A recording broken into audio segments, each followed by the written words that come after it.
नमस्कार दोस्तों, स्वागत है आपका भाई पढ़ने के यूट्यूब चैनल पर। तो आपको पता है कि हम यूपीएससी सिविल सर्विसेज एग्जाम के प्रीलिम्स 2026 के लिए लास्ट 12 ईयर के प्रीवियस ईयर क्वेश्चंस को सॉल्व कर रहे हैं, ठीक है।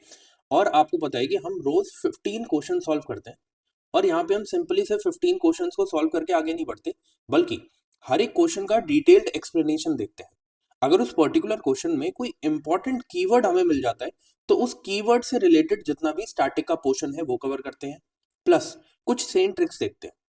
सेम ट्रिक्स और कुछ नहीं है बल्कि यूपीएससी की लैंग्वेज है। अगर आप इस लैंग्वेज को समझ गए तो एग्जाम में बहुत से ऐसे क्वेश्चंस होंगे जिनमें बहुत सी ऐसी स्टेटमेंट्स होगी जो आप वैसे ही एलिमिनेट कर देंगे और आंसर तक पहुंचना आसान हो जाएगा, ठीक है। तो मंडे टू फ्राइडे आपको ये क्लासेस देखने को मिलती हैं डेली, एंड 2-5 दोपहर 2-5 पर ये अपलोड हो जाती है। अभी तक हमने 2014 से लेके 2019 तक के प्रीवियस ईयर पेपर्स को कंप्लीट कर लिया है, ठीक है। 2020 का प्रीवियस ईयर पेपर अभी हम सॉल्व कर रहे हैं फिलहाल, ठीक है। और आज है डे नंबर 59, जहां पे हम 2020 जो प्रीवियस ईयर पेपर है उसके क्वेश्चन नंबर 76 से लेके 90 तक के क्वेश्चंस को आज हम कंप्लीट करेंगे, ठीक है। चलिए, तो अब बिना टाइम वेस्ट करे अपनी क्लास की तरफ चलते हैं। ओके, पेन चेंज कर लेता हूँ।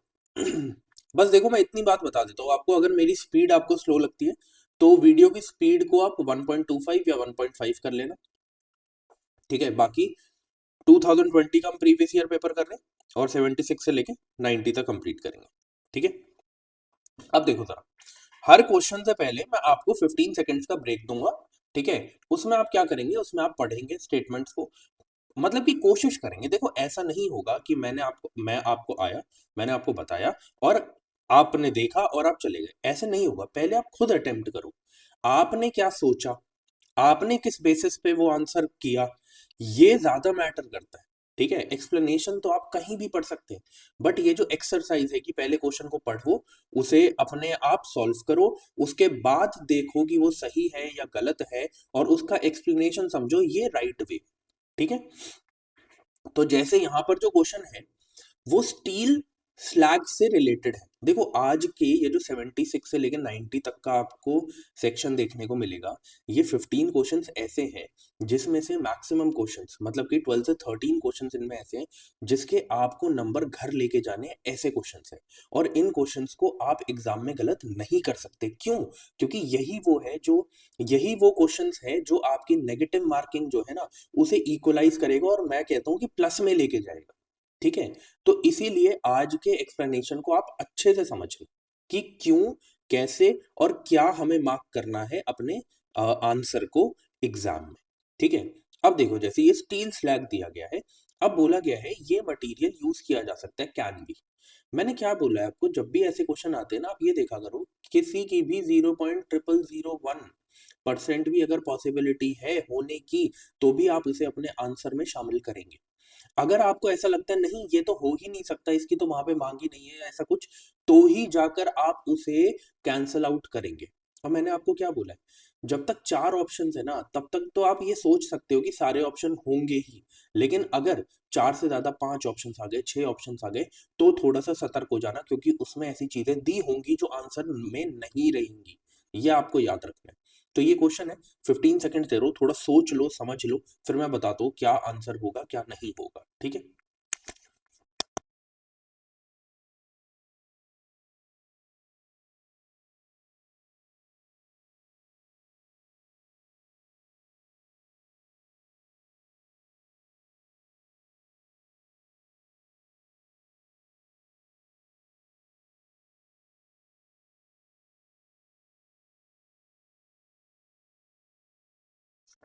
देखिए, जो ये स्टील स्लैग है ना, अब इसे आपको थोड़ा सा समझना पड़ेगा कि स्टील स्लैग होता क्या है, फिर हम इस पे आते हैं, ठीक है।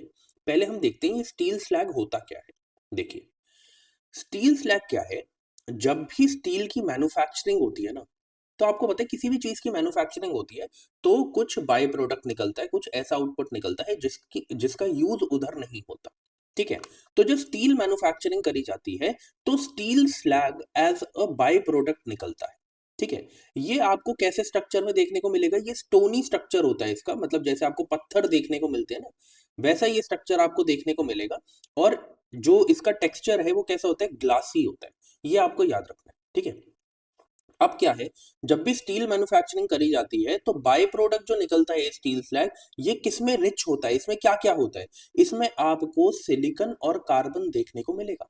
क्या देखने को मिल रहा है, सिलिकॉन और कार्बन दोनों आपको क्या देखने को मिल रहे हैं, कैसे बॉन्ड बनाते हैं, ये एक का एटॉमिक नंबर क्या है 14, एक का क्या है 7, ठीक है। अब देखो आर रिमूव्ड, और मैं क्यों बोल रहा हूं ये स्ट्रांग होंगे, ये कहीं ना कहीं यूज होंगे जहां पर आपको कंक्रीट से रिलेटेड काम करना होगा, जहां पे आपको जिसे हम कहते हैं कि अभी चलो मैं आगे बताता हूँ वो सारी चीजें। Are removed from molten iron using fluxes like limestone to create steel, ठीक है। मतलब और कुछ भी नहीं है इसका, इतना है कि बाय प्रोडक्ट निकल रहा है स्टील स्लैग, वो किसमें रिच होगा, सिलिकॉन और कार्बन में, इतना याद रखना, ठीक है। ये जो स्लैग होगा ये फ्लोट कर सकेगा, है ना, फ्लोटिंग मतलब कि क्या है, इसकी डेंसिटी कम है। And being skimmed of the industrial residue rich in metal oxides, ऊपर वैसे बता दिया इन दोनों में भी रिच होगा, और is cooled crushed and reused in, कहां कहां पे रीयूज किया जा रहा है, कंस्ट्रक्शन में as a strong durable aggregate for roads. मैंने क्या बोला, सिलिकॉन कार्बन में रिच कोई चीज है तो वो ऑब्वियसली ड्यूरेबल भी होगी, स्ट्रॉन्ग भी होगी, ठीक है। आपने चलो एलोट्रोप देखा होगा, एक कार्बन का क्या होता है, डायमंड्स देखा है आपने कितना स्ट्रॉन्ग होता है, ठीक है। तो इसीलिए यूजुअली ऐसा देखा जाता है, सबके लिए तो ये चीज मतलब कि लागू नहीं होगी, बट हाँ मैक्सिमम चीजों में ये देखा जाएगा कि इससे बनी चीजें स्ट्रॉन्ग होती है। Aggregate for road, concrete and embankments, वैसे स्टोनी स्ट्रक्चर बताया था तो इन जगह तो यूज होना ही होना है। प्लस और कहाँ पे से यूज किया जा सकता है, एग्रीकल्चर में, सीमेंट मेकिंग इंडस्ट्रीज में, इन्वायरमेंटल रेमिडिएशन में। इन्वायरमेंटल रेमिडिएशन क्या होगा, देखो अब आप क्या कर रहे हैं, आपको स्टील मैन्युफैक्चरिंग तो करनी ही है, उससे अगर जो बाई प्रोडक्ट निकल रहा है वो आप किसी और सेक्टर में यूज कर रहे हैं, वो आप किसी और सेक्टर में यूज कर रहे हैं, तो उससे क्या होगा, जो चीज वहां पे यूज होनी थी, जिसका प्रोडक्शन होना था, वो ना यूज करके अब जब आप बाई प्रोडक्ट को यूज करोगे तो अपने आप ही रिसाइकलिंग का प्रोसेस दिख रहा है, ठीक है। तो रिसाइकलिंग के प्रोसेस की वजह से क्या होता है, एनवायरमेंटल रेमिडिएशन, ये आपको याद रखना है, ठीक है। अब देखो क्या है, इम्प्रूव एग्रीकल्चर में कैसे हेल्प करता है, ये as a silicate fertilizer work करता है। मैंने बताया आपको सिलिकॉन में रिच है तो सिलिकेट फर्टिलाइजर के रूप में क्या करता है, वर्क करता है, ये याद रखना है आपको, ठीक है।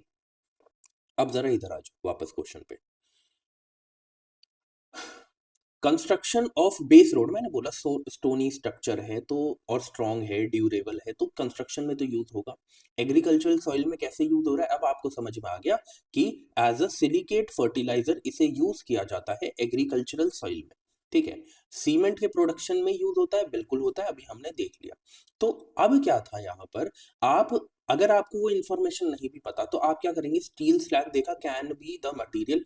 अब देखो स्टील स्लैग आपको अगर इतना भी पता होता ना कि स्टील की मैन्युफैक्चरिंग से निकलता है, सिलिकॉन और कार्बन में मतलब कि ये रिच होता है, तो आप वैसे ही दो चीजों को तो आप ठीक कर ही देते, दो चीजों को तो आप ठीक कर ही देते।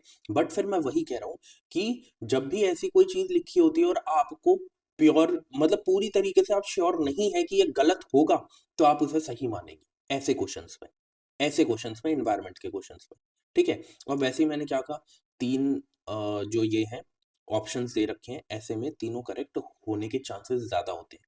बट मैं वही कह रहा हूँ, अगर किसी की श्योरिटी है ये तो होगा ही नहीं, तभी उसे कैंसिल करना, नहीं तो उसे आंसर से मत हटाना, ठीक है।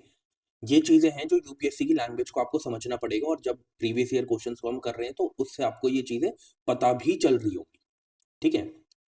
अब देखो यहाँ पे लिखा है, which of the following are most likely places to find the musk deer in its natural habitat.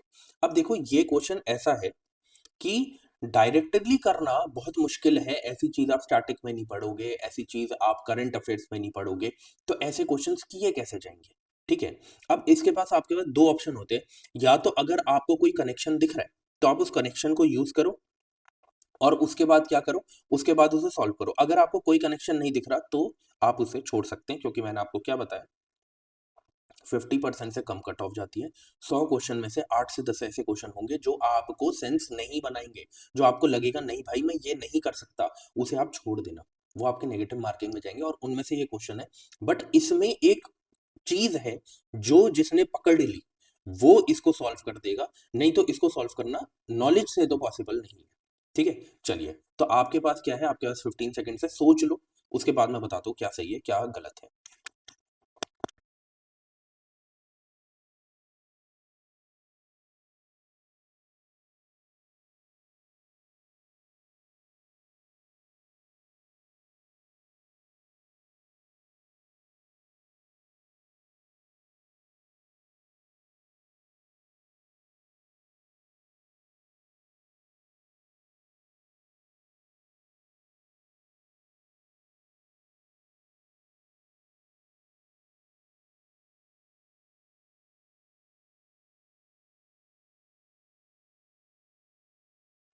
चलिए अब देखो, इसमें जो चीज आपको पकड़नी थी वो ये थी, देखो आपको पता है इनमें से कोई दो ही ठीक है, कोई दो ही ठीक है, ठीक है। अब क्या है, अगर आपको सिर्फ इतना भी पता होता ना कि अस्कोत जो है वाइल्ड लाइफ सेंचुरी वो उत्तराखंड में है, गंगोत्री नेशनल पार्क उत्तराखंड में है, Kishanpur wild life sanctuary UP में है, और मानस नेशनल पार्क तो ये तो सबसे फेमस है ना, असम में है। ये तो मानस नेशनल पार्क तो हम कितनी बार देख चुके हैं, प्रीवियस ईयर क्वेश्चंस में आते ही आता है, ठीक है। तो अब देखो जरा, आप यहां से क्या सेंस बना पाओगे, आप यहां से ये सेंस बना पाओगे, देखो यहाँ पे मस्क डियर रखा है, कल को कोई और जानवर रख देगा, कल को कोई और जानवर रख देगा, तो आप कैसे करोगे, हर चीज तो याद नहीं कर सकते, तो थोड़ा सा समझने की कोशिश करो। मुझे इतना पता है, अगर मस्क डियर मिलता होगा और दो जगह मिल रहा है, दो जगह मिल रहा है, तो कहीं ना कहीं वो एक ही टाइप का इकोसिस्टम होगा, है ना, वो एक ही टाइप की टोपोग्राफी होगी।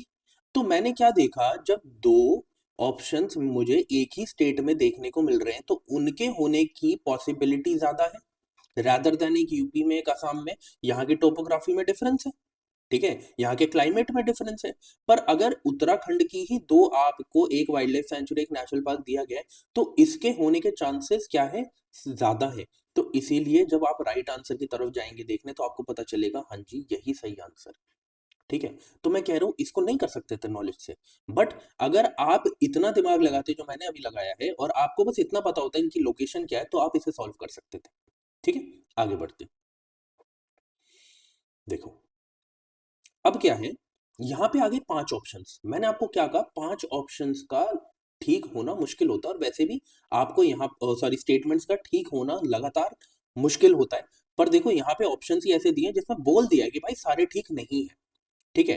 तो इसमें ये बोला गया है, जब रूरल रोड का कंस्ट्रक्शन किया जाता है, the use of which of the following is preferred for ensuring environmental sustainability और टू रिड्यूस कार्बन फुटप्रिंट। मतलब क्या करना है, ये एक इनमें से कौन सी वो चीजें हैं जिससे कार्बन फुटप्रिंट कम होता है, और आपको जब कार्बन फुटप्रिंट कम होगा मतलब एनवायरमेंटल सस्टेनेबिलिटी देखने को मिल रही है।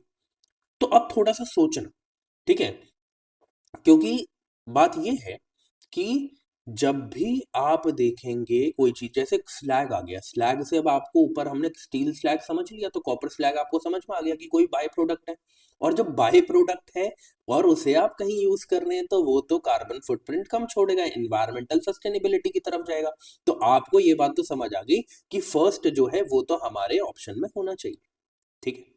तो ऐसे आप समझेंगे तो आपको समझ में आएगा, जब भी आप कभी आपको स्लैग दिखेगा तो आपको समझ आ जाएगा कि ये कहीं ना कहीं एनवायरमेंटल सस्टेनेबिलिटी की बात करें, क्योंकि हम बाई प्रोडक्ट को यूज कर रहे हैं, कोई किसी भी चीज का स्लैग हो सकता है, ठीक है। तो ऐसे हमें हेल्प करते हैं प्रीवियस ईयर क्वेश्चंस आगे क्वेश्चंस को सॉल्व करने में। तो 15 सेकंड से आपके पास अपना आंसर आप लगा लीजिए, फिर मैं आपको बताता हूँ क्या सही है क्या गलत है।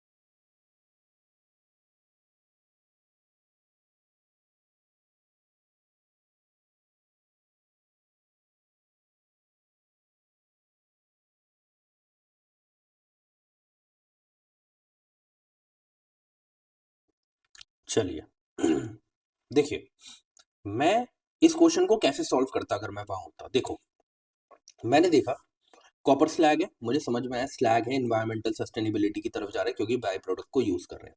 मैं देखता वन कहाँ पर है, वन जहां पर नहीं है उनको हटा देता। ठीक है, अब मेरे पास ऑप्शन है या तो 2 3 ठीक होंगे या तो 5 ठीक होगा। अब ना मेरे को क्या आता मेरे दिमाग में, इन दोनों में कंफ्यूजन है कि cold mix asphalt technology, hot mix asphalt technology.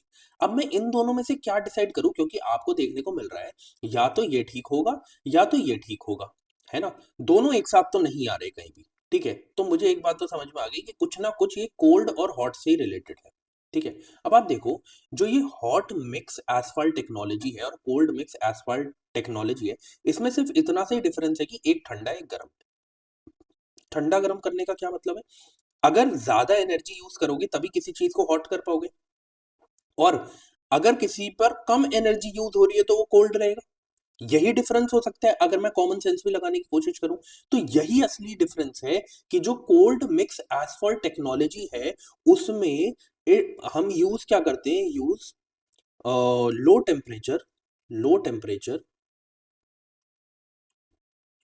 Then traditional method. Traditional method क्या है, हॉट मिक्स एसफॉल्ट, जिसमें ज्यादा हाई टेम्परेचर पे काम किया जाता है देन ट्रेडिशनल मेथड्स। और जब ऐसा किया जाता है तो क्या देखने को मिलता है हमें, reduce, decrease in energy consumption, energy consumption. ठीक है, और हॉट मिक्स एसफॉल्ट टेक्नोलॉजी में क्या देखने को मिलता है कि ज्यादा हाई टेम्परेचर पे काम हो रहा है, तो उसकी वजह से क्या बोलेंगे हम इसे, इसे हम बोलेंगे कि ये एनर्जी इंटेंसिव है, इंटेंसिव है, एनर्जी इंटेंसिव है। तो जब भी कोई चीज एनर्जी इंटेंसिव होती है, मतलब ज्यादा एनर्जी यूज कर रही है, तो वहां पे आपको या तो कार्बन डाइऑक्साइड देखने को मिलेगा या कोई ग्रीन हाउस गैस देखने को मिलेगी जो निकल रही है। तो यहाँ पर ऐसे ही होता है कि हॉट मिक्स एसफॉल्ट टेक्नोलॉजी को जब यूज करते हैं तो जीएचजी, ग्रीन हाउस गैसेस का एमिशन देखने को मिलता है।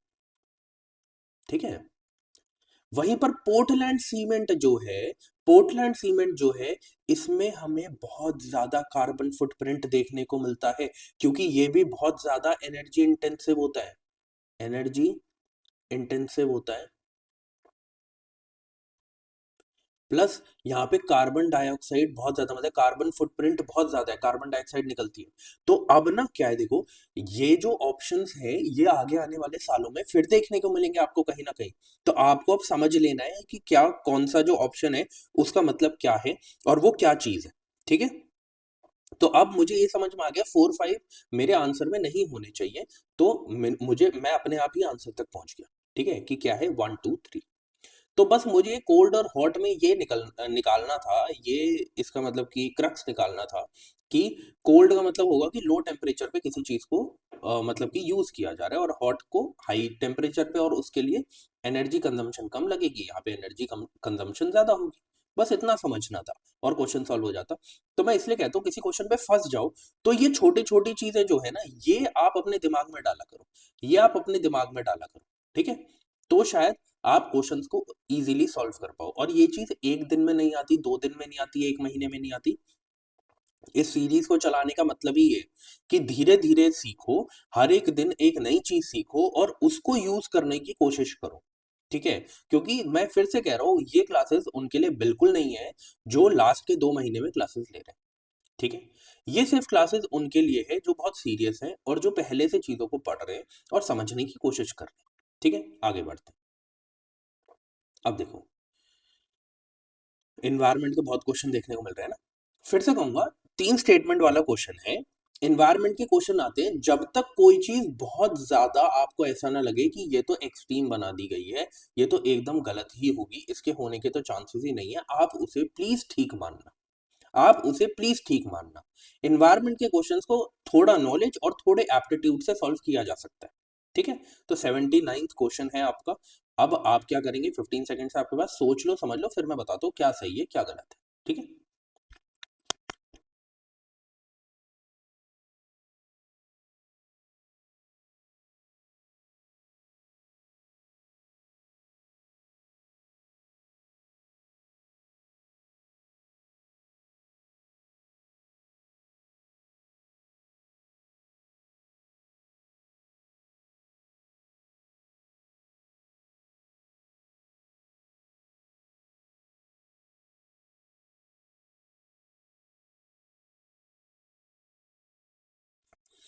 चलिए देखिए, अब क्या है, बहुत मुश्किल है आपका ये पढ़ना कि कोल ऐश जो है उसमें क्या क्या होता है। मैं बोल रहा हूँ वो चेंज कर देंगे, लेकिन आप इस चीज को समझने की कोशिश करो। जब भी आप यूपीएससी का पेपर देखोगे तो आपके पास दोनों होने चाहिए, एप्टीट्यूड और नॉलेज। मैं कहता हूँ एक इनमें से सिर्फ एक चीज भी है तो आपका काम नहीं होगा। मैं पहले ही बता रहा हूँ आपको, आप प्लीज धोखे में मत रहना कि सिर्फ ट्रिक से पेपर सॉल्व हो जाते हैं या सिर्फ नॉलेज से हो जाते हैं। ऐसा नहीं होता, दोनों ही इंपॉर्टेंट है।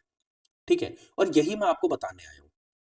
देखिए, कोल ऐश में क्या क्या होता है आप याद भी नहीं रख सकते, आपके पास बहुत कुछ है याद रखने के लिए, और आप क्या पता इसे पढ़े भी ना। ठीक है, अब देखो करेंगे क्या। हम देखते हैं ऐसे जब भी कोई आता है, जैसे आईआर का आ गया कोई क्वेश्चन आपका आ गया एनवायरनमेंट का, करंट अफेयर्स का, ज्योग्राफी में भी बहुत हद तक ये चीजें यूज हो जाती है, पॉलिटी और हिस्ट्री में थोड़ी प्रॉब्लम होती है। हिस्ट्री में भी, मॉडर्न हिस्ट्री में ये काम चल जाता है क्योंकि एंशिएंट हिस्ट्री में ना बहुत सारे एक्सेप्शंस हैं। प्रॉब्लम ये है, तो वहां पर ये चीजें इतनी चलती नहीं है। पर हाँ, मॉडर्न हिस्ट्री में और ज्योग्राफी में भी कुछ किसी हद तक, और पॉलिटी में भी प्लीज यूज करने की मत कोशिश करना इन चीजों को। पॉलिटी की ट्रिक्स अलग है, वो मैं आपको बताता हूँ, है ना। लेकिन बाकी सारे सब्जेक्ट्स में आप इसे यूज कर सकते हैं कि जब तक आपको दिखे ना कि कोई स्टेटमेंट बहुत सिंपल है, कुछ भी एक्सट्रीम यूज नहीं किया गया, एक्सट्रीम वर्ड्स को यूज नहीं किया गया, किसी भी तरीके से स्टेटमेंट को एक्सट्रीम नहीं बनाया गया, तब तक आप उस स्टेटमेंट को प्लीज सही मानना। देखो, जैसे यहाँ पे लिखा है, coal ash contain arsenic, lead and mercury. क्या सिर्फ ऐसा लिखा है कि सिर्फ और सिर्फ ये होते हैं, ओनली दीज? नहीं, बोला ये होते हैं। अब और भी हो सकते हैं बट उन्होंने लिखा नहीं है, लेकिन उन्होंने ऐसा भी नहीं लिखा कि सिर्फ ये होते हैं।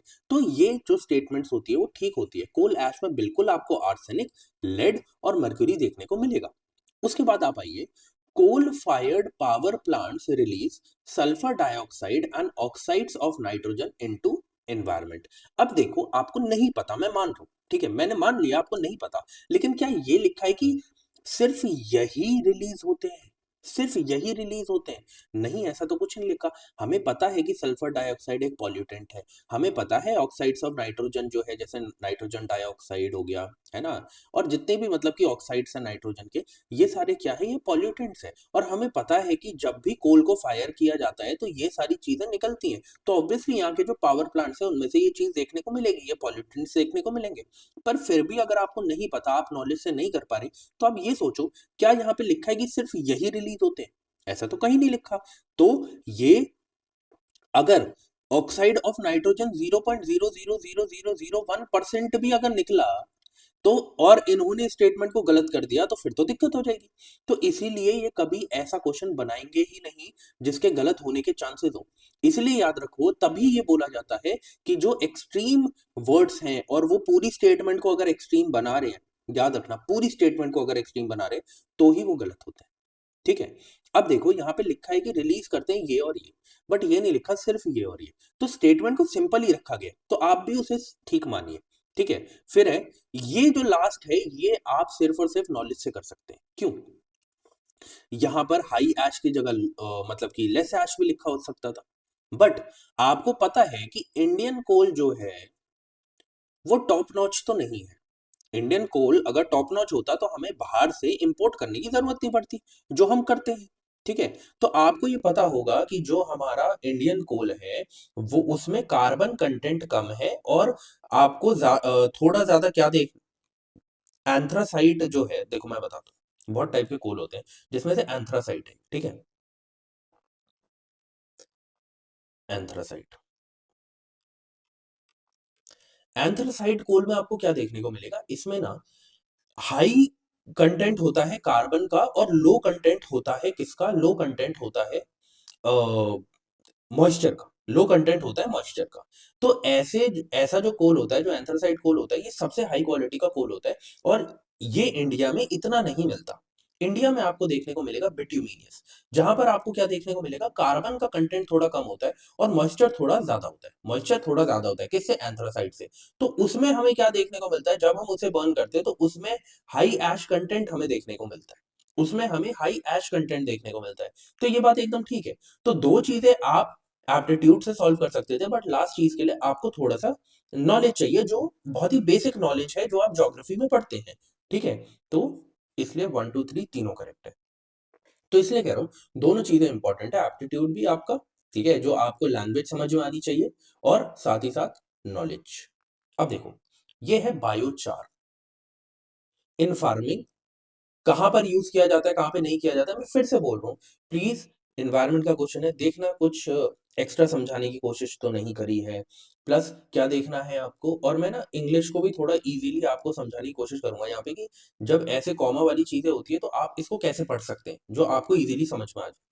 देखो, बायोचार का मतलब क्या है, कहीं ना कहीं बायो बायो का मतलब क्या है, लिविंग चीज, और चार का मतलब क्या है, चारकोल। ठीक है, तो कहीं ना कहीं हमें क्या देखने को मिल रहा है, हमें बायो मॉलिक्यूल से बना हुआ चारकोल देखने को मिल रहा है, या बायो मॉलिक्यूल्स को यूज करके चारकोल बना हुआ दिख रहा है। मतलब कि अगर आपको डेफिनेशन नहीं भी पता, अगर आपको पता भी नहीं है बायोचार क्या है, तो मैं आपको बता रहा हूँ आप कैसे तोड़ के इसे निकाल सकते हो। ठीक है, क्योंकि हर बार कोई नई टर्म आएगी, ठीक है, तो आपको तोड़ के ही निकालनी पड़ेगी कि मैं क्या समझ सकता हूँ। ठीक है, अब देखो क्या है, कि बोला गया इसको फार्मिंग में यूज करेंगे तो क्या होगा क्या नहीं होगा। 15 सेकंड है, सोच लो समझ लो, फिर मैं आपको बताता हूँ क्या सही है क्या गलत है।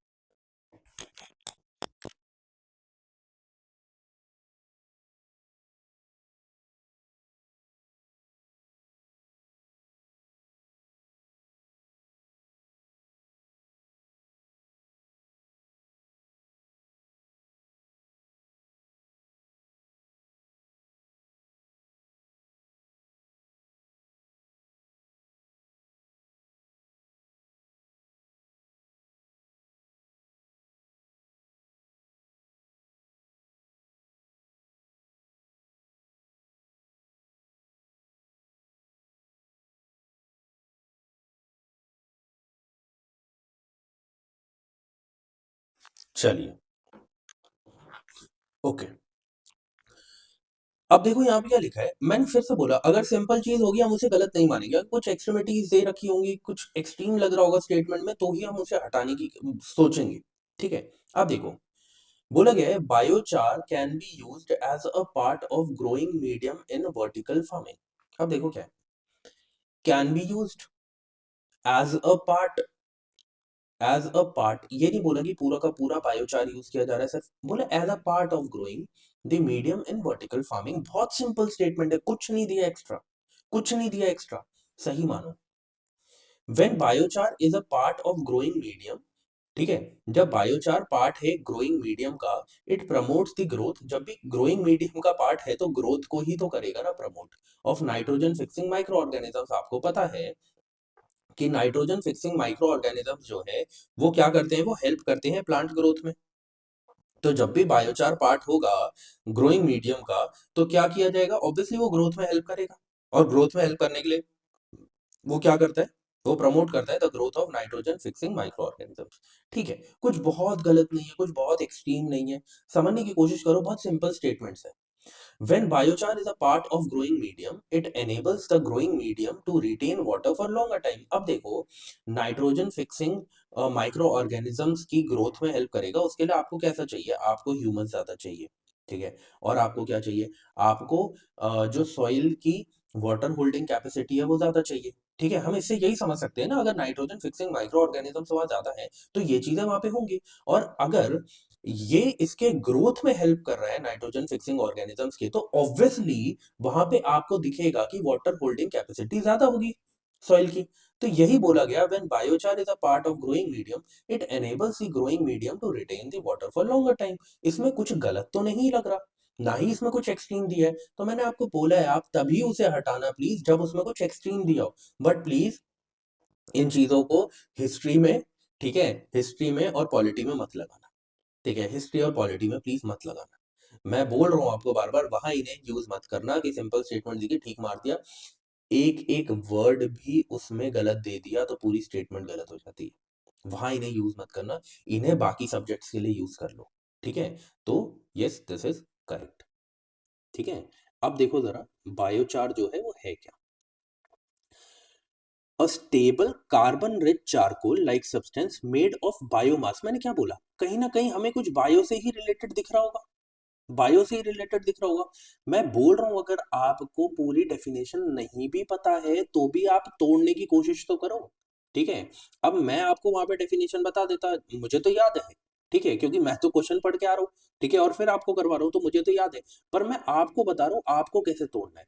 जब आपको बायो दिखे तो आपको दिखना चाहिए यार कुछ ना कुछ बायो मॉलिक्यूल्स होंगे या बायो माइक्रो ऑर्गेनिजम्स, कुछ तो होगा यार बायो से रिलेटेड, है ना, मतलब कि लिविंग ऑर्गेनिज्म से रिलेटेड कुछ होगा, ठीक है, उसमें कुछ ना कुछ किया जा रहा है, ठीक है। तो ऐसे आपको सोचना है, ऐसे आपको चीजों को सॉल्व करना है वहां पर उस प्रेशर के अंदर, ठीक है। अब क्या है ये जो बायो चारकोल है ये हाईली स्टेबल होता है। मैं क्यों एक कीवर्ड को पकड़ के उसके बारे में बता रहा हूँ, आगे आने वाले सालों में क्या पता बायो चारकोल के ऊपर ही स्टेटमेंट बना दी जाए। यहाँ तो उसके यूज से रिलेटेड बताए, उसके फायदे से रिलेटेड स्टेटमेंट है, क्या पता बायो चारकोल से रिलेटेड बना दे और फिर कार्बन रिच की जगह किसी और चीज का रिच बोल दे, यहाँ पे कॉपर रिच, ये रिच, वो रिच, तो फिर आप क्या करेंगे, वहां तो आप गलत करके आ जाएंगे। अगर उन्होंने आपको यहाँ पर बायो चारकोल के बारे में पूछा है, इसका मतलब क्या है कि दे वांट आपको बायो चारकोल के बारे में पता हो, बायोचार के बारे में पता हो, तभी तो ये क्वेश्चन में आया है। तो इसलिए आपको उसके बारे में सब कुछ पता होना चाहिए। तो इसलिए क्या देखा, कार्बन रिच है, जो जो मैं मार्क करो, जो जो अंडरलाइन करो, इट इज इंपॉर्टेंट। किससे बना है, बायोमास से बना है।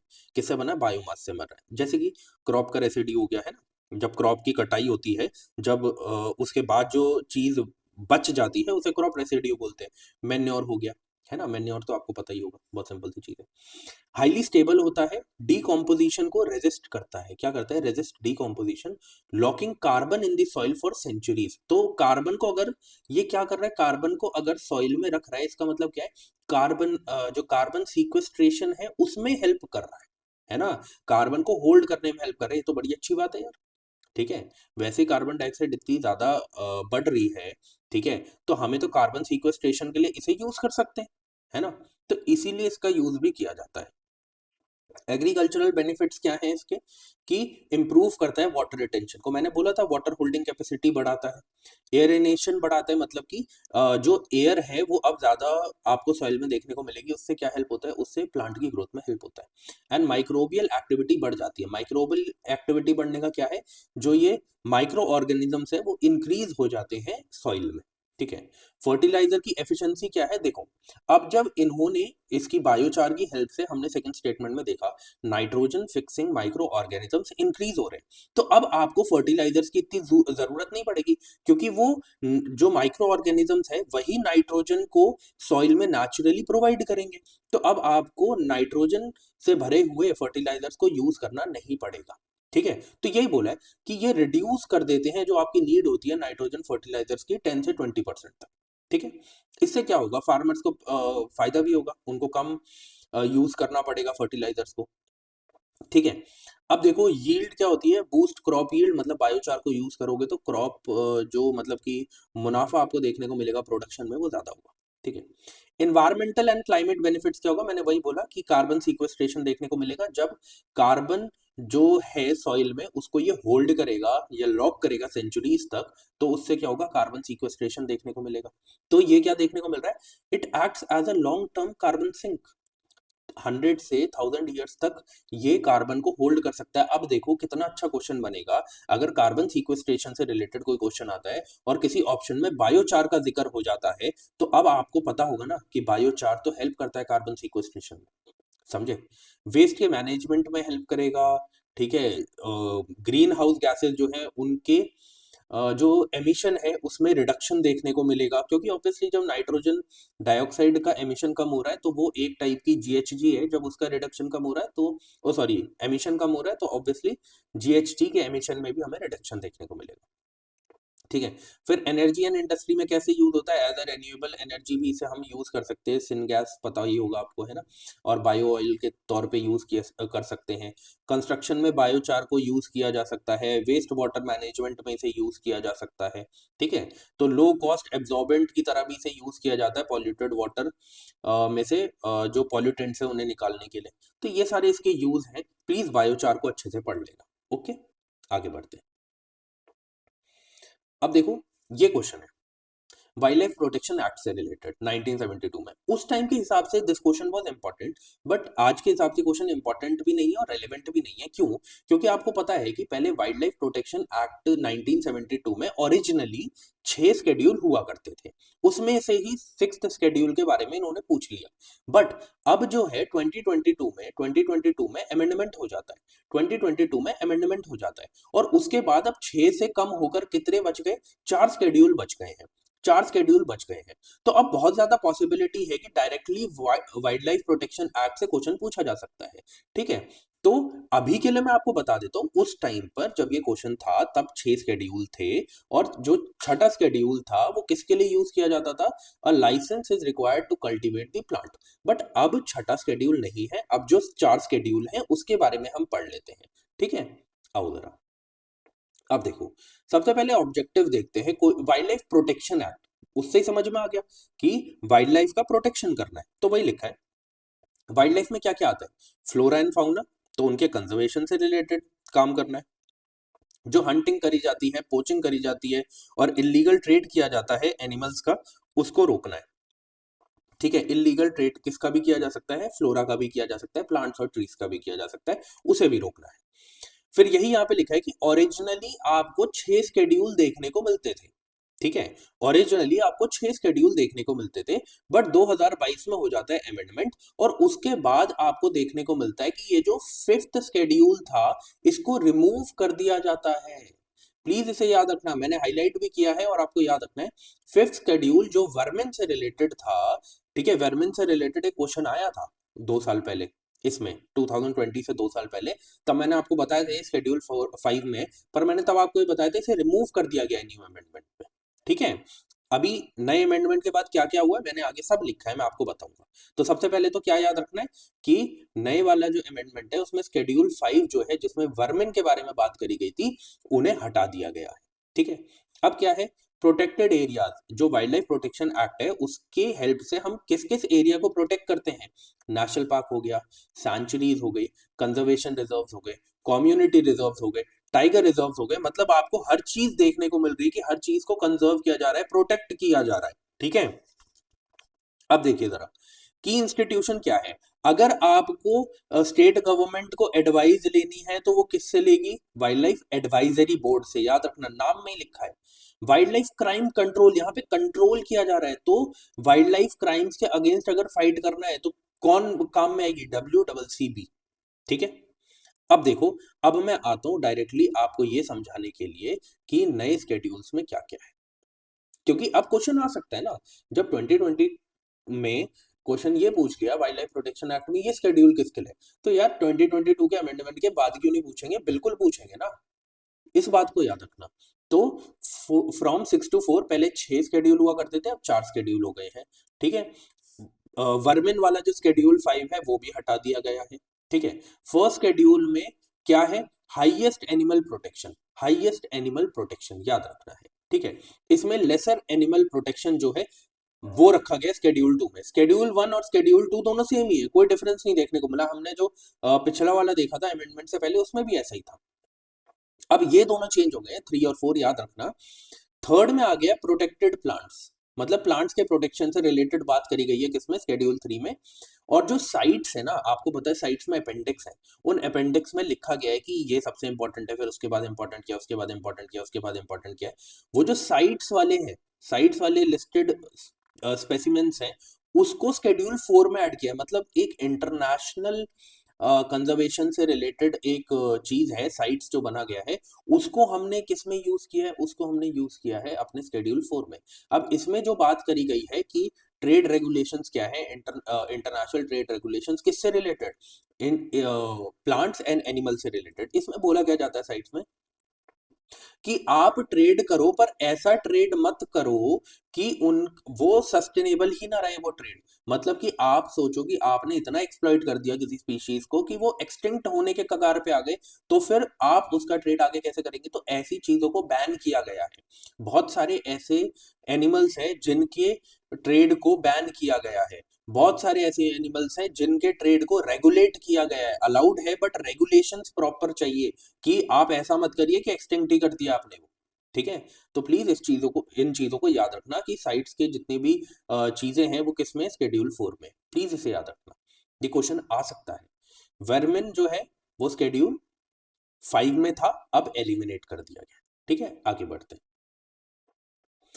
अब देखिए जरा, ये गुप्ता डायनेस्टी से रिलेटेड क्वेश्चन है। देखो मैं इसे ज्यादा एक्सप्लेन क्यों नहीं करूंगा, उसके पीछे का रीजन है, मैंने गुप्ता डायनेस्टी अभी 3 से 4 दिन पहले आपको करवाया है एंशिएंट हिस्ट्री के लेक्चर में। आपको पता है आपकी ही डिमांड पे मैं एंशिएंट हिस्ट्री के लेक्चर्स लेके आया था, जिसमें मैं एनसीईआरटी कवर कर रहा हूँ, एनसीईआरटी कवर कर रहा हूँ। ठीक है, उस एनसीईआरटी के मतलब कि जब हम उसे कवर कर रहे हैं तो उसमें गुप्ता डायनेस्टी को मैंने बहुत ज्यादा डिफाइन कर दिया था, जितना बुक में था भी नहीं। ठीक है, तो मैंने लेकिन उसमें आपको एक चीज बोला था कि एंशिएंट हिस्ट्री में ये देखा गया है कि जो डायनेस्टीज है ना, उनसे रिलेटेड क्या पूछा जाता है, कुछ थीम्स पूछी जाती है, जैसे पोर्ट्स हो गए, जैसे ट्रेडिंग रूट्स हो गए, जैसे उनकी कैपिटल्स हो गई, इनके बारे में क्वेश्चन बहुत पूछे जाते हैं और पोर्ट्स उनमें से सबसे ज्यादा पूछे जाते हैं। अब देखो ये क्वेश्चन क्या है, घंटा साला, कदुरा, चौल, ये किस लिए यूज है, ये कहां पर है, ये सारी चीजें। ठीक है, ये आपको पता होना चाहिए। दूसरी बात कि ये है क्या, जरा ये देख लेते हैं। मैंने आपको बोला कि ट्रेड रूट से रिलेटेड बहुत क्वेश्चन पूछते हैं, उसके बाद भी अगर आपको नहीं भी पता होता ना, तो मैं थोड़ा सा आपको ना ऑप्शन देखना सिखा रहा हूं। देखो, ports handling foreign trade, ports handling foreign trade, कुछ भी एक्स्ट्रा वर्ड यूज नहीं किया। अब देखो, ऐसा भी बोला जा सकता था ना, capital of kingdoms, capital of kingdoms, but ये क्यों यूज किया गया, एक एक्स्ट्रा वर्ड यूज किया गया, एक एक्स्ट्रा वर्ड यूज किया गया। अब देखो, places of stone art and architecture भी यूज किया जा सकता था। फिर एक्सक्यूजेट क्यों यूज किया गया, समझे इस चीज को। बुद्धिस्ट पिलिग्रिमेज सेंटर्स भी यूज किया जा सकता था, बट इन्होंने इंपॉर्टेंट बुद्धिस्ट पिलिग्रिम सेंटर्स क्यों यूज किया वर्ड। तो मैं बोल रहा हूं, जब भी वो आपको किसी चीज को और ज्यादा घुसा के पूछ रहे हैं ना, बोल रहे हैं कि ये तो मतलब कि आपको वो एक आइडिया देते हैं कि जब आप उस प्रेशर में इन चीजों को पढ़ो तो आपको ऐसा लगे यार होगी पावरफुल किंगडम्स की कैपिटल, मैंने ही नहीं पढ़ी होगी। ठीक है, क्योंकि आप जब इतनी सारी चीजें रिवाइज करके जाते हैं तो आपके दिमाग में ये तो रहता है यार ये पढ़ा था नहीं पढ़ा था, या फिर कहीं मैंने छोड़ तो नहीं दिया, क्या मैंने जो चैप्टर रिवाइज नहीं करे थे कहीं ये उनमें ही तो नहीं है। इसीलिए मैं ये बोलता हूँ कि अगर आपको दिख रहा है ना 3 स्टेटमेंट्स में ऐसा है और एक स्टेटमेंट नॉर्मल है, तो इस चीज को समझो कि हाँ ऐसा हो सकता है। इधर तो नहीं यूज किया गया ना कुछ भी, पोर्ट्स हैंडलिंग फॉरेन ट्रेड, बस सिंपल सी चीज बोली गई है और यही इसका सही आंसर है। और वैसे भी आपको पता है कॉइन्स हो गए, ट्रेडिंग रूट्स हो गए, इनसे तो वैसे ही क्वेश्चन पूछे जाते हैं। ठीक है, चलिए, तो ये मैंने सब कुछ एक्सप्लेन किया है एंशिएंट हिस्ट्री क्लास में, आप वहां जाके प्लीज पढ़ लेना। ठीक है, अब देखो जरा, देखो जीरो टिलेज आ गया भाई, पिछले 3 साल में 3 क्वेश्चन देख लिए हमने, हर साल एक क्वेश्चन जीरो टिलेज से आ रहा है। जीरो टिलेज मैंने आपको बताया था क्या है, आपको पता है कि जीरो टिलेज जहां पे भी यूज होगा वहां इन्वायरमेंटल सस्टेनेबिलिटी की बात करी जाएगी। क्यों, जीरो टिलेज का मतलब क्या है, ये फार्मलैंड है, बोला जाता है कि जैसा क्रॉप रेसिड्यू यहाँ पे है उसे वैसे ही रहने दो। ठीक है, और आप उसी में बोना शुरू कर दो, आप उस पे क्या मत करो, जैसे खेत जोतते हैं ना, तो खेत नहीं जोतने, ये बोला गया, उसको जीरो टिलेज बोला गया। टिलेज का मतलब होता है खेत जोतना, और जब आप टिलेज नहीं कर रहे तो उसे क्या बोलेंगे, जीरो टिलेज। आप क्रॉप रेसिड्यू को वैसे ही रहने जा रहे हैं, टाइम के साथ वो गिर जा रहे हैं क्रॉप पे, फिर आप उसके ऊपर ही क्या कर रहे हैं, उसके ऊपर ही आप एक न्यू क्रॉप को सो कर रहे हैं, उसे जीरो टिलेज बोला जाता है एग्रीकल्चर में। तो बोला गया उसके एडवांटेजेस क्या हैं, एडवांटेजेस मैंने आपको जीरो टिलेज के प्रीवियस ईयर पेपर में करवा दिए थे और यहाँ पे आ गए थे। अब मैं यही कह रहा हूं कि आप इसी तरीके से समझो, आगे आने वाले सालों में भी ऐसे ही होगा। अब आपको ये जीरो टिलेज जो है ना किसी ऑप्शन में देखने को मिलेगा, जैसे अभी 2000 शायद 2 साल पहले का ही पेपर है, 2020 से 2 साल पहले का पेपर जो हमने सॉल्व किया, उसमें जीरो टिलेज ऑप्शन में दे रखा था। तो मुझे पता था कोई नई टर्म आई है तो आगे आने वाले सालों में वो पूछी ही जाएगी, इससे रिलेटेड सब पढ़ लो भाई। और यही आपको करना है, जैसे जैसे हम हर एक स्टेटमेंट की चीजों को, जैसे ये बायोचार के बारे में पढ़ लिया, मैं आपको लिख के दे रहा हूँ, आगे आने वाले सालों में आपको ये टर्म देखने को मिलेगी। ठीक है, उनका मन जब करेगा 2 साल बाद पूछ ले, 4 साल, 5 साल, 8 साल, बट पूछते जरूर है। ठीक है, यही खासियत है यूपीएससी की। तो एडवांटेजेस अगर आपको देखने हैं तो एडवांटेजेस क्या है क्या नहीं है, यू हैव 15 सेकेंड्स, सोच लो समझ लो। और मैं फिर से कहता हूं, जब तक कोई चीज एक्सट्रीम ना दी हो एनवायरमेंट के उसमें क्वेश्चंस में, तब तक उसे प्लीज गलत मत मानना। ठीक है, चलिए स्टार्ट करिए, 15 सेकेंड्स है आपके पास।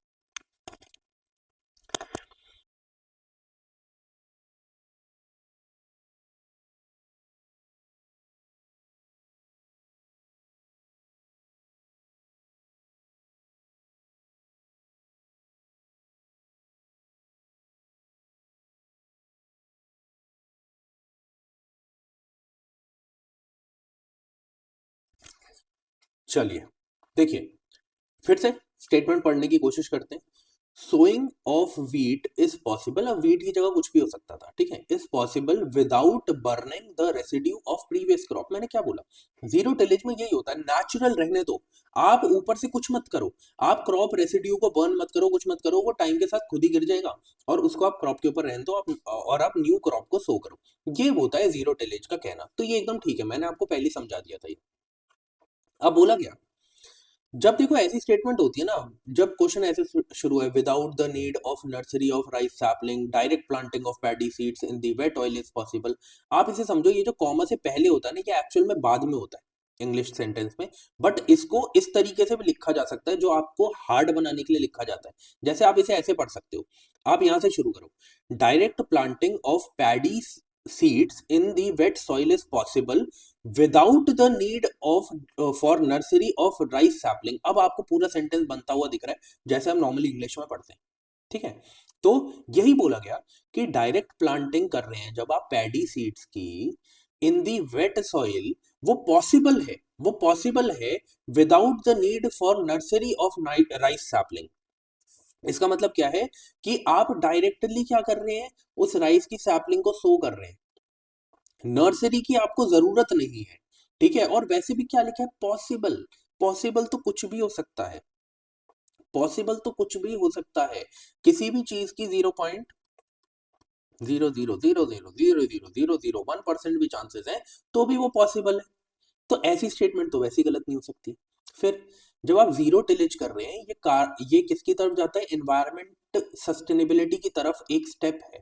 तो वहां पर हमें क्या देखने को मिलता है, कार्बन सीक्वेस्ट्रेशन देखने को मिलता है। क्यों देखने को मिलता है मैं बताता हूं, देखो अब क्या है कि जब आपने क्या किया, जब देखो होता क्या है, ये फार्मलैंड है, फायदे बता रहा हूं आपको, इसके ऊपर क्रॉप रेसिड्यू पड़ा हुआ है, इसके ऊपर क्रॉप रेसिड्यू पड़ा हुआ है, इसके ऊपर क्रॉप रेसिड्यू पड़ा हुआ है, इसके ऊपर क्रॉप रेसिड्यू पड़ा हुआ है, ठीक है। अब जो, अगर वाटर ज्यादा स्पीड से आता है, ठीक है, और इसके ऊपर रेसिड्यू पड़ा हुआ है, तो वो प्रोटेक्ट करेगा नीचे की जो टॉप सॉइल है उसको रन ऑफ होने से, मतलब सॉइल इरोजन में हेल्प करेगा।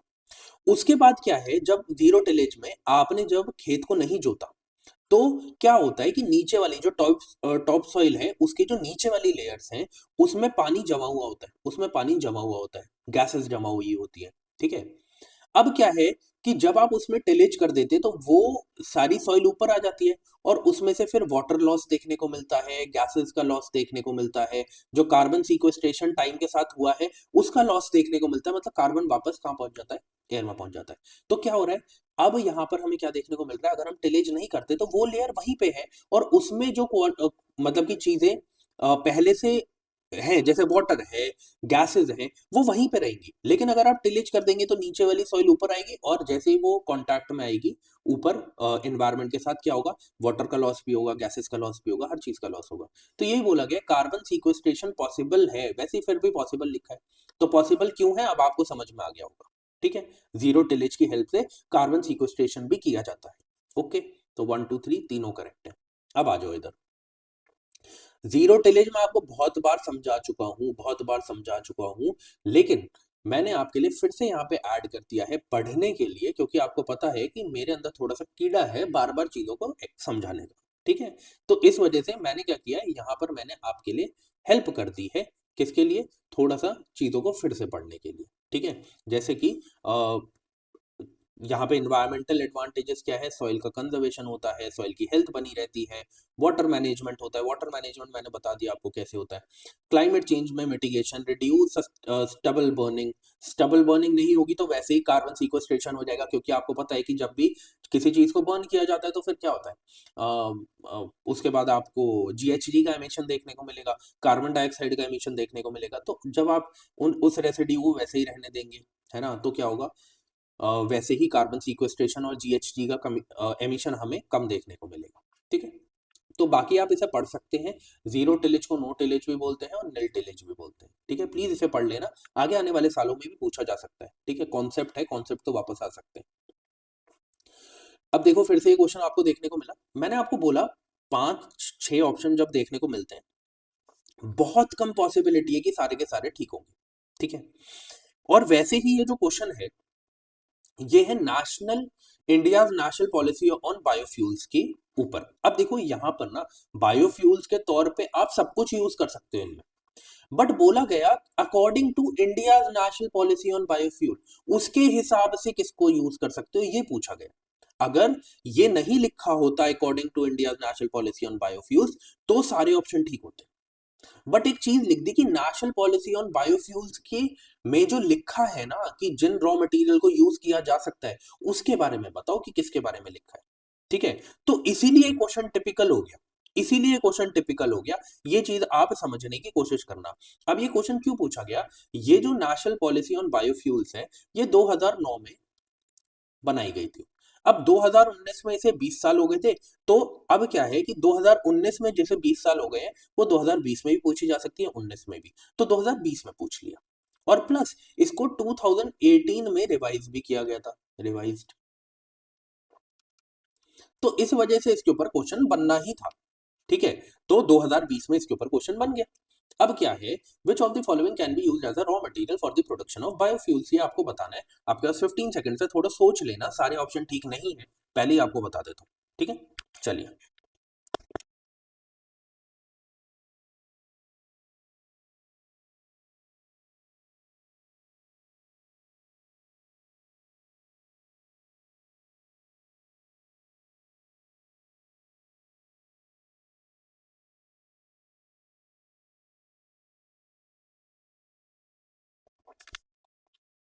चलिए, बायोफ्यूल्स क्या है, बायोफ्यूल्स वो चीज है जो बायोमास से बने हुए, बायोमास में बहुत सारी चीजें आती है, कुछ भी आ सकता है।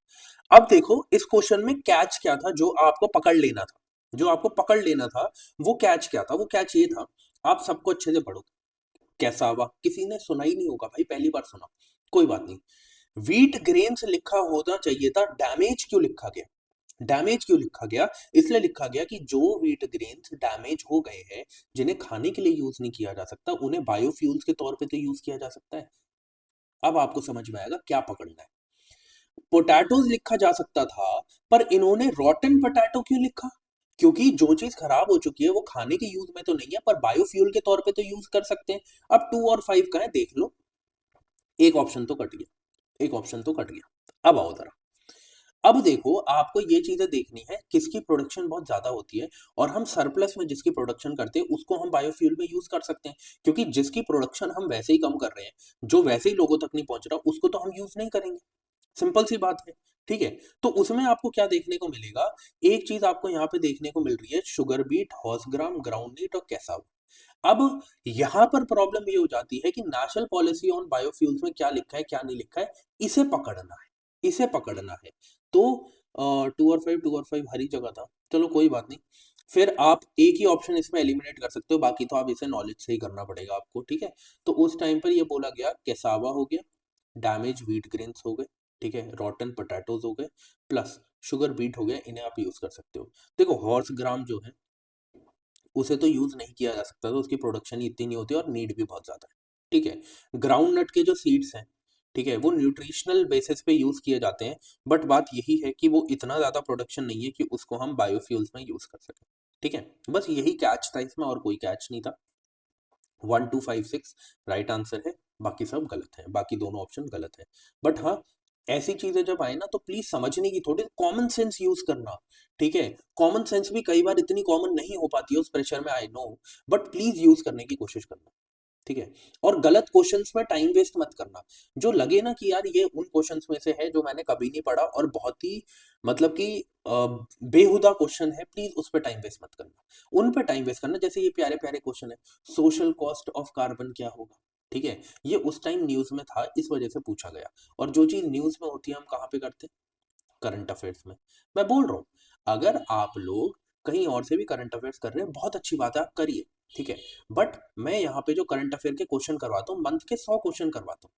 आप उन 100 क्वेश्चंस को जरूर देखिए, सॉल्व करने की कोशिश करिए, आपको बहुत फायदा होगा, मैं अभी भी बोल रहा हूँ, ठीक है। क्योंकि मैं एग्जाम के पहले दिन तक, मतलब एग्जाम से एक दिन पहले तक ही बोल सकता हूँ, उसके बाद नहीं बोल सकता, है ना। क्योंकि उसके बाद तो आपको पता चलेगा कि अच्छा क्यों इंपॉर्टेंट था पढ़ना। समझे इस चीज को? तो इसलिए कह रहा हूँ अभी टाइम है, अभी आप उन्हें कवर करो। अक्टूबर की, नवंबर की मैं करंट अफेयर्स डाल चुका हूँ। कल दिसंबर की प्लेसेस इन न्यूज आएगी 20th को। और उसके 7 दिन बाद, मतलब 27 को, 20th of January and 27th of January को, दोनों पार्ट में, मतलब एक पार्ट में 50 क्वेश्चन, एक पार्ट में 50 क्वेश्चन करके हम खत्म कर देंगे दिसंबर की करंट अफेयर्स को भी। तो जनवरी एंड होने से पहले दिसंबर की करंट अफेयर्स खत्म हो जाएगी। अब आप लोग सोचते हैं मैं पहले 10 दिन में क्यों नहीं ले आता करंट अफेयर। देखो यार, मुझे बहुत सारे रिसोर्सेज को पढ़ना होता है, ठीक है। मुझे बहुत सारी चीजें करनी होती है, जिसके लिए थोड़ा टाइम लगता है। मैं आपको सिर्फ ऐसी चीजें प्रोवाइड नहीं करना चाहता जो कल को आपको फायदा ना दे। मैं सिर्फ आपको वो चीज प्रोवाइड करना चाहता हूँ जिससे आपको कल ऐसा लगे कि हाँ हमें नॉलेज मिली है, हाँ हमें चीजों को सॉल्व करने में आसानी हुई है, ठीक है। तो प्लीज इसीलिए थोड़ा सा समझना कि क्यों थोड़ा टाइम लगता है उन करंट अफेयर के क्वेश्चंस को बनाने में, ठीक है। अब देखो, social cost of carbon, directly उस टाइम पर क्या था, उस टाइम पर ये न्यूज में था। अब यहाँ पे क्या बोला गया, मॉनेटरी वैल्यू में, it is a measure in monetary value of what. मतलब सोशल कॉस्ट जो है कार्बन की, वो बता दिया, आधी डेफिनेशन लिख दी कि it is a measure in monetary value of what. ये बस पूछा गया। Of the long term damage done by tons of CO2 emission in a given year, requirement of fossil fuel for a country to provide goods and services to citizens based on the burning of those fuels। मैंने कहा जहां आपको ज्यादा समझाए ना, उसको please हटा दिया करो। अब यहाँ पे वो इधर खत्म कर सकते थे, फिर आगे बोला हुआ है, इन चीजों को हटा दो प्लीज। मैंने पहले ही आपको बार बार बता रहा हूँ, ये स्टेटमेंट गलत होगी। फिर बोले, it is a measure in monetary value of the efforts put in by the climate refugees to adapt to live in a new place. मेरे को तो पढ़ के ही नहीं लग रहा कि कुछ ऑफिशियल होगा, ठीक है। It is a measure in the monetary value of contribution of an individual person to carbon footprint on the planet earth. वाह।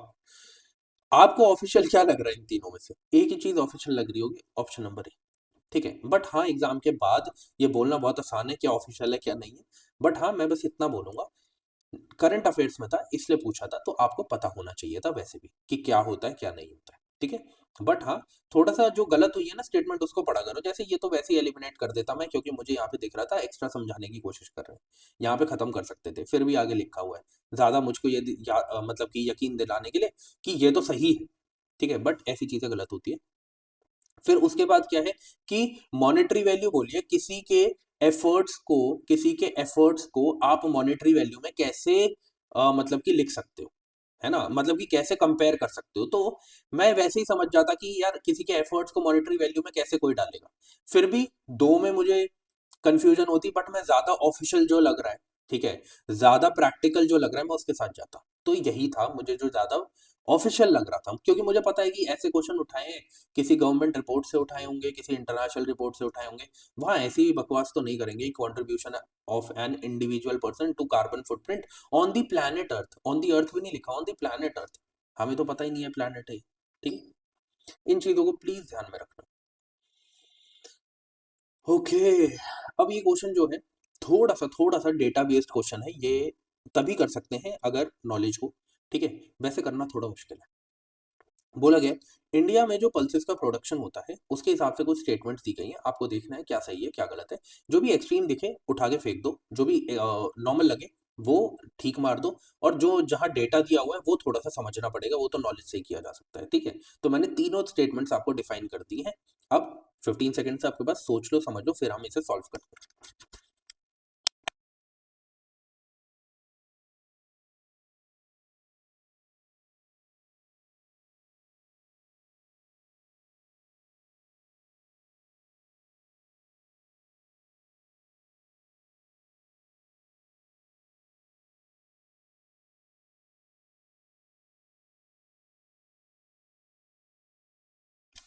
चलिए देखो, बोला गया है black gram can be cultivated as both kharif and rabi crop. देखो यार, अब कैन भी लिखा है, कोई भी इंसान उठ के अगर राबी क्रॉप के तौर पे ब्लैक ग्राम को उगा के एक बार भी दिखा दे तो फिर यूपीएससी की स्टेटमेंट गलत हो जाएगी, अगर हम इसे गलत मानते हैं तो यूपीएससी कभी ऐसा करता नहीं है। इसलिए अगर लिखा है ना कैन बी कल्टीवेटेड, अब खारिफ क्रॉप में कर लो, राबी क्रॉप में कर लो, अगर हो गई कभी तो यूपीएससी गलत हो जाएगा, इसलिए वो गलत करेगा नहीं। तो ऐसी स्टेटमेंट्स ठीक होती है। मैं बोल रहा हूँ अगर 0.0000001% चांसेस भी है किसी के ठीक होने के, आप उसे ठीक मानेंगे, ठीक है। फिर देखो अब ना क्या बोला, ग्रीन ग्राम अलोन। अब ना यहाँ पे आ जाती है प्रॉब्लम जब वो ऐसी चीजें यूज करते हैं। बोला गया green gram alone accounts for nearly half of the pulses production. Green gram का मतलब क्या है, मूंग दाल की ये बात कर रहे हैं, किसकी बात कर रहे हैं, मूंग दाल की। पर ऐसा नहीं है, आपको ये देखने को मिलेगा कि सिर्फ और सिर्फ ग्राम, ग्रीन ग्राम नहीं। देखो ग्रीन ग्राम क्या होता है, ग्रीन ग्रीन ग्राम का मतलब है मूंग, और ग्राम का मतलब है, सिर्फ ग्राम का मतलब है चिकपी। और चिकपी कैसे लिखेगा, सी के होगा, के होगा, सिर्फ सी के ही होगा शायद, चिकपी। ठीक है, चिकपी बोला जाता है किसको, ग्राम को। जो ये चिकपी है ना, हमारे देश के टोटल पल्सेस प्रोडक्शन में इसकी जो कॉस्ट है, इसका जो प्रोडक्शन है वो 40% प्रोडक्शन है। तो इन्होंने क्या किया, आपने कहीं ना कहीं ग्राम पढ़ा होगा, तो इन्होंने क्या किया, इन्होंने ग्रीन ग्राम लिख दिया। नहीं, ग्राम है, उसकी नियरली हाफ दी पल्स प्रोडक्शन है। कितनी है, 40% प्रोडक्शन जो है, अराउंड 40% प्रोडक्शन जो है वो सिर्फ ग्राम की होती है। ग्राम क्या है, चिकपी, ग्रीन ग्राम की नहीं होती। ग्रीन ग्राम तो मूंग दाल है, उसकी नहीं होती, ये याद रखना। तो थोड़ा सा डेटा में इन्होंने क्या करा, आपको घुमा दिया। अब बोला गया इन दी लास्ट 3 डेकेड्स 30 इयर्स, ठीक है। अब सुनो जरा इनकी स्टेटमेंट कैसे ये गलत करते हैं। देखो फिर से ज्यादा समझा रहे हैं। While the production of Kharif pulses has increased, the production of Rabi pulses has decreased. ऐसा क्यों होगा भाई, ऐसा क्यों होगा। ग्रीन रेवोल्यूशन आया था, उसके बाद हमें देखने को मिला था कि दोनों जो चीजें हैं उनमें हमें बढ़ोतरी देखने को मिली थी। गवर्नमेंट ऐसा काम क्यों करेगी पिछले 30 साल में कि एक जो खारिफ क्रॉप है उनके जो मतलब कि प्रोडक्शन है पल्सेस की वो इंक्रीज हो जाए, और दूसरे की जो राबी क्रॉप की जो पल्सेस हैं उनकी प्रोडक्शन कम हो जाए। ऐसा काम करेगी कभी गवर्नमेंट। हमारे देश को इससे क्या फायदा होगा, कोई फायदा नहीं होगा। पर वही मैं कह रहा हूं, जब इन्होंने आपको ऐसे ही स्टार्ट कर दिया ना, while the production of kharif pulses has increase, the production of rabi pulses has decrease. ठीक है, तो आप समझ जाओ कहीं ना कहीं आपके साथ खेल रहे हैं। और आप खुद सोचो ऐसा क्यों होगा। हम तो काम लगातार इस पे कर रहे हैं कि एग्रीकल्चर सस्टेनेबल हो, प्रोडक्शन ज्यादा हो, ठीक है। और उसके बाद ऐसा क्यों होगा, एक बढ़ जाएगी एक कम हो जाएगी, ऐसा नहीं होगा। ठीक है, दोनों ही इंक्रीज हुई है, बोथ इंक्रीज। ठीक है, तो क्या हो गया, वन जो है, ओनली वन इज करेक्ट। आगे बढ़ते हैं। ओके, अब इसमें कुछ टाइम देने का मतलब नहीं है इस क्वेश्चन में, है ना। बोला गया द क्रॉप इन दी सब ट्रॉपिकल, सब ट्रॉपिकल है नेचर में, मतलब कहीं ना कहीं आपको कहाँ देखने को मिलेगी। अब या तो देखो सब ट्रॉपिकल का मतलब है कि बस इसमें देखो सब ट्रॉपिकल भी नहीं समझ में आता ना, आप बस एक चीज को पकड़ते, 210 फर्स्ट फ्री डेज, अरे 210, हाँ, फर्स्ट फ्री डेज, डेज जो है वो इसे चाहिए। ठीक है, ये चीज अगर ये भी नहीं पता, ये तो पता है फ्रॉस्ट फ्री डेज किसे चाहिए होते हैं, कौन सी क्रॉप को चाहिए होते हैं, कॉटन को। ये आपके एनसीईआरटी में लिखा है, फ्रॉस्ट फ्री डेज। यार ये 210 तो नहीं हो सकता, ये 221 होगा, पता नहीं 210 कहाँ से आ गया। ठीक है, 210 तो नहीं हो सकता, 21 फ्रॉस्ट फ्री डेज जो है वो चाहिए। ठीक है, किसको, कॉटन को। ठीक है, बस तो जहां पर फ्रॉस्ट फ्री दिख गया था वहीं पे समझ जाते कि कॉटन की बात करी गई है। ठीक है, आगे बढ़ते।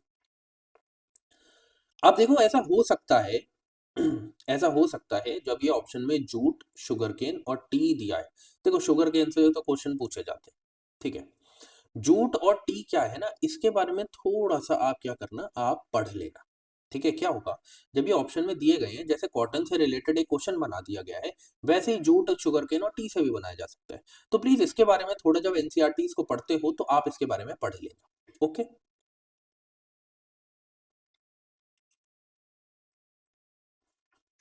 अब देखो, अ, मैं ना एक बार इसको देख लूंगा। ये 210 मुझे नहीं लग रहा ठीक होगा, 21 ही होगा मेरे हिसाब से तो, बट फिर भी मैं इसे देख लूंगा। 210 तो बहुत ज्यादा हो जाएगा।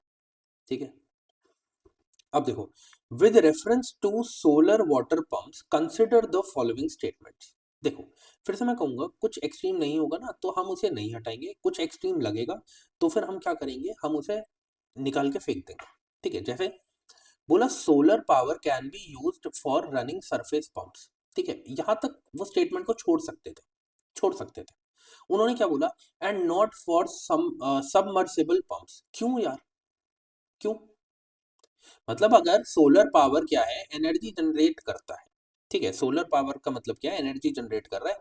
उसको आप सरफेस पंप, जो रनिंग सरफेस पंप्स है, उनसे पानी निकालने के लिए यूज कर लो, या फिर समरसीबल जिसे हम कहते हैं सबमर्सिबल पंप के लिए यूज कर लो। यार दोनों में पावर तो जनरेट जहां पे होगी वो तो आप कहीं भी यूज कर लोगे, चाहे वो सोलर पावर हो, कोल पावर हो, कोई भी पावर हो। तो ऐसा क्यों लिखा गया कि सिर्फ इसके लिए यूज कर सकते हैं, इसके लिए नहीं यूज करे जाते? तो ऐसी स्टेटमेंट जो है वो इसीलिए गलत होती है कि वो यहाँ पे छोड़ सकते थे, पर उन्होंने आपको एक और चीज ऐड करी और बोला कि ये नहीं हो सकता। यार क्यों नहीं हो सकता? सोलर पावर की हेल्प से हम कुछ भी कर सकते हैं। मुझे अपने घर की लाइट जलानी है, मैं जला लूंगा। मुझे सबमर्सिबल पंप्स में यूज करना है, मैं वहां कर लूंगा। मुझे अपना लैपटॉप चार्ज करना है, मैं कर लूंगा। समझे इस चीज को? ऐसे लिखा है, solar power can be use for running centrifugal pumps. फिर से यहीं पर खत्म कर सकते थे, and not the ones with piston. क्यों भाई, क्यों? ये सोचो ना, क्यों नहीं कर सकते? क्या जिसमें पिस्टन लगी हुई है, क्या उसमें एनर्जी की नीड नहीं है? उसमें भी तो एनर्जी की नीड है। उस पंप में भी तो एनर्जी की नीड है, तो उसमें सोलर पावर का यूज क्यों नहीं कर सकते? तो ये स्टेटमेंट मैं फिर से कह रहा हूँ, वो आपको ना लल्लू पंजू लड्डू दे रहे हैं कि ये लो, मैं बता रहा हूं आपको कि ये गलत है। ठीक है, तो ऐसी चीजों को प्लीज गलत नहीं करना। मैंने बोला था आज के 15 क्वेश्चंस ऐसे हैं जिसमें से 12 क्वेश्चन आपको घर लेके जाने हैं, उसके नंबर। आप इन्हें गलत नहीं कर सकते। अगर आप इन्हें गलत करेंगे, आप रेस से बाहर हो रहे हैं, और आपको रेस से बाहर होना नहीं है। समझे इस चीज को? आगे बढ़ते हैं।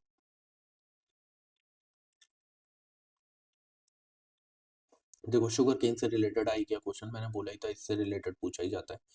करंट ट्रेंड्स का मतलब क्या है, 2020 की बात कर रहे हैं। ठीक है, अब फिर से 15 सेकंड दे रहा हूँ, उसके बाद मैं आपको समझाता हूँ क्या सही है क्या गलत है। ठीक है, तो आपके पास कितना टाइम है? 15 सेकंड। चलिए,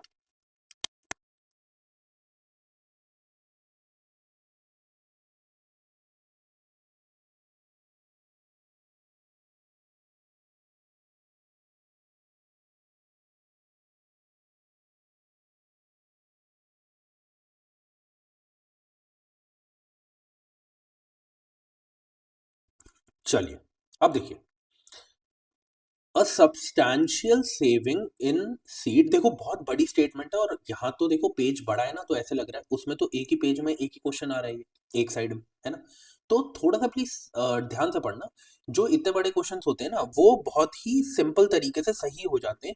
उसमें बस थोड़ी कॉमन सेंस लगाना। वैसे ही जब आपको क्वेश्चन दिया गया एनवायरनमेंट का, एग्रीकल्चर का, तो थोड़ी कॉमन सेंस लगाना, अपने आप ठीक हो जाएगा। ठीक है, अब देखो, डेटा जब कहीं पे दिया हो ना, तो थोड़ा सा सतर्क हो जाना, बस इतना कर लेना।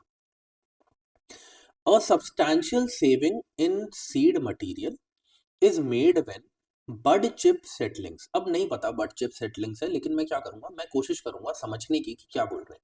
ठीक है, बड को यूज किया जा रहा होगा, है ना? जो भी कोई मतलब कि क्रॉप है, कोई भी प्लांट है, उसके बड्स को यूज किया जा रहा है, ऐसा मुझे कुछ समझ में आ रहा है। ठीक है, कोई बात ही नहीं, ज्यादा नहीं समझ आए, कोई बात नहीं, क्वेश्चन तो सॉल्व करना ही है। और substantial saving in seed material, मतलब सीड मटेरियल जो है उसमें कुछ ना कुछ सेविंग करी जा रही है। किसकी हेल्प से? बड चिप सेटलिंग की हेल्प से। Are raised in nursery and transplanted in the main field. बहुत ज्यादा कुछ अलग नहीं दिख रहा मुझे, ऐसा लग रहा है लिखा हुआ है कि बड चिप सेटलिंग्स को नर्सरी में रेज किया जाता है। ठीक है, उसके बाद उसे ट्रांसप्लांट किया जाता है मेन फील्ड में, जहां पर क्रॉप उगानी है। ठीक है, तो मुझे कुछ ऐसा गलत नहीं लग रहा, पर फिर भी मैं क्या करूंगा, इसको थोड़ा सा स्टे करूंगा इस स्टेटमेंट पे कि ये सही है या नहीं है, मैं थोड़ा सा स्टे करूंगा। When direct planting of sets is done, मतलब बोला गया जब इसका नर्सरी से निकाल के जब इसको डायरेक्ट प्लांटिंग इसकी कर दी, the germination percentage is better with single budded sets as compare to sets with many buds. अब आप कॉमन सेंस यूज करनी है। जब भी किसी भी चीज के मतलब किसके ज्यादा चांसेस होंगे, जिसमें ज्यादा बर्ड्स हैं या जिसमें सिंगल बर्ड है? ऑब्वियसली जिसमें ज्यादा बर्ड है उसके ज्यादा चांसेस होंगे कि वो जर्मिनेट कर पाए। सिंगल बर्ड जो है उसके कम चांसेस होंगे। जिसमें ज्यादा बर्ड्स है जिस सीड जिस सेट में, उसके सरवाइव करने के चांसेस ज्यादा होंगे। समझे इस चीज को? तो ये तो वैसे ही गलत हो गया, ये तो वैसे ही गलत हो गया, ये तो कॉमन सेंस से ही गलत हो गया कि ये तो उल्टा लिख दिया, उल्टा लिख दिया।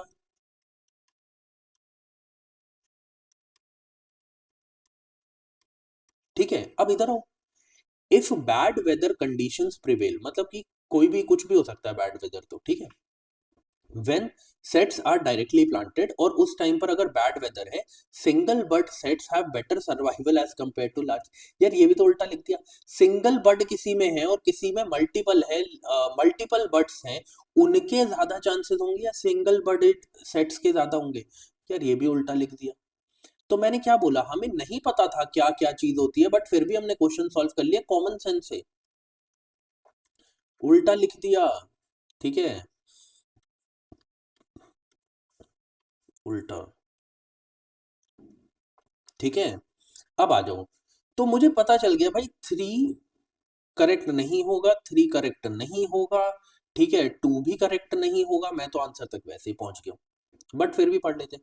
Sugar cane can be cultivated using settlings, can be cultivated using settlings prepared from tissue culture. अब क्या ये बोला कि they can be they are cultivated only with the help of tissue culture? ऐसा नहीं लिखा गया। यहां पर भी देखो मैं क्या बोल रहा हूं, आप जब कोई स्टेटमेंट सही हो रही है, जब कोई स्टेटमेंट गलत हो रही है, आप देखो क्यों सही है क्यों गलत है। क्या यहाँ सिर्फ यहाँ पे कैन भी लिख दिया और पूरी स्टेटमेंट को बहुत जर्नल बना दिया? ऐसे ही इसी को भी, इसको भी आप इसे समझने की कोशिश करो। बहुत ही सिंपल स्टेटमेंट है कि बर्ड चिप सेटिंग्स को नर्सरी में उगाया जा रहा है और ट्रांसप्लांट किया जा रहा है मेन फील्ड में। कितनी सिंपल स्टेटमेंट है, ठीक है। जो गलत करनी होती है वो ऐसे गलत करते हैं, ये प्लीज याद रखना। आगे बढ़ते हैं, last question of today's class. Okay, in the context of India which of the following is considered to be practised of eco friendly agriculture? अब ये क्वेश्चन जो है, ये क्वेश्चन जो है, ये थोड़ा सा टिपिकल हो गया था, ये थोड़ा सा टिपिकल हो गया था। क्यों? क्योंकि इसमें एक ऐसी चीज है, एक ऐसी चीज है जो सस्टेनेबल तो है, सस्टेनेबल तो है, बट वो इको फ्रेंडली नहीं है। जैसे ये वर्टिकल फार्मिंग जो यहाँ पे बोला गया है ना, वर्टिकल फार्मिंग, ये इको फ्रेंडली, इसमें कुछ ऐसा दिया नहीं गया कि कोई बोले कि ये इको फ्रेंडली है, ऐसा कुछ भी नहीं है, ठीक है। तो इस वजह से बस चौथी जो वर्टिकल फार्मिंग है वो गलत था, बाकी सब ठीक था। अब आपका क्या काम है, देखो मैंने कहा ऑप्शन में आया टेंसियोमीटर, ऑप्शन में आया, ठीक है। मैं क्या करता हूँ ये बताता हूँ आपको क्या करना है। कमेंट सेक्शन में मुझे जरा पहले आपको बताना है कि वर्टिकल फार्मिंग क्या होती है। मैंने आपको क्या बोला, ऑप्शन में आया पूछा जाएगा, ऑप्शन में आया आगे आने वाले सालों में वर्टिकल फार्मिंग से रिलेटेड क्वेश्चन पूछा जाएगा, क्यों यूज होती है, ठीक है। It is sustainable but eco friendly agriculture है नहीं है, इसकी कहीं बात नहीं करी गई, ठीक है। तो आप मुझे क्या करेंगे, आप मुझे कमेंट सेक्शन में बताना वर्टिकल फार्मिंग होती क्या है। फिर टेंसियोमीटर का यूज कहां पे किया जाता है, टेंसियोमीटर का यूज कहां पे किया जाता है, आप मुझे कमेंट सेक्शन में बताएंगे। एक क्वेश्चन तो मैं आपको दूंगा, सब मैं आपको समझाता हूँ। एक क्वेश्चन मैं आपको दूंगा जहां पर आपको मुझे समझाना होगा कि सर ये चीज ये होती है, टेंसियोमीटर का यूज कहां पे होता है, ठीक है। ये तीनों ऑप्शन करेक्ट थे, मैं इसका आंसर मार्क कर देता हूँ ए है। क्रॉप डाइवर्सिफिकेशन मुझे पता है, इट इज इको फ्रेंडली, क्योंकि क्रॉप डाइवर्सिफिकेशन की हेल्प से क्या किया जाता है, सॉइल हेल्थ बनी रहती है ना। क्योंकि एक टाइप की क्रॉप को कुछ चीज ज्यादा चाहिए होती है, दूसरे टाइप की क्रॉप को कोई और चीज ज्यादा चाहिए होती है, इससे क्या होता है क्रॉप की हेल्थ बनी रहती है, सॉइल की हेल्थ बनी रहती है। तो हाँ इको फ्रेंडली है, ठीक है। लेग्यूम इंटेंसिफिकेशन से क्या होता है, लेग्यूम्स जो होते हैं वो हेल्प करते हैं, जो नाइट्रोजन फिक्सिंग माइक्रो ऑर्गेनिजम्स है उनको सॉइल में ज्यादा लेके आते हैं वो। ठीक है, तो उससे क्या होता है, सॉइल की हेल्थ बनी रहती है। तो मुझे समझ में आ गया लेग्यूम इंटेंसिफिकेशन से ये होता है। अब आपका ये काम है, आप मुझे इन दोनों स्टेटमेंट के बारे में बताएंगे कि टेंसियोमीटर का यूज क्यों होता है और वर्टिकल फार्मिंग का यूज कहाँ पे होता है और क्या होता है वर्टिकल फार्मिंग। ठीक है, फिर क्या करेंगे, जब ये आगे आएगा क्वेश्चन कभी, तो मैं आपको समझा दूंगा वर्टिकल फार्मिंग क्या होता है। ठीक है, बट आपका काम है आप मुझे पहले समझेंगे। बाकी कल आपको प्लेसेस एंड न्यूज की वीडियो मिल जाएगी, है ना, कल सैटरडे। परसों आपको एंशिएंट हिस्ट्री से रिलेटेड क्लास मिल जाएगी। ठीक है, अब देखिए, अ, जब भी आप कोई क्लास लेते हैं तो आप मुझे ये बता दीजिए कि हाँ आपने वो क्लास अटेंड की है, ताकि मुझे पता चले कि कितने लोग हैं जो रेगुलर बेसिस पे क्लासेस ले रहे हैं, है ना। बाकी अब हम मिलते हैं अपनी नेक्स्ट क्लास में, तब तक के लिए जय हिंद।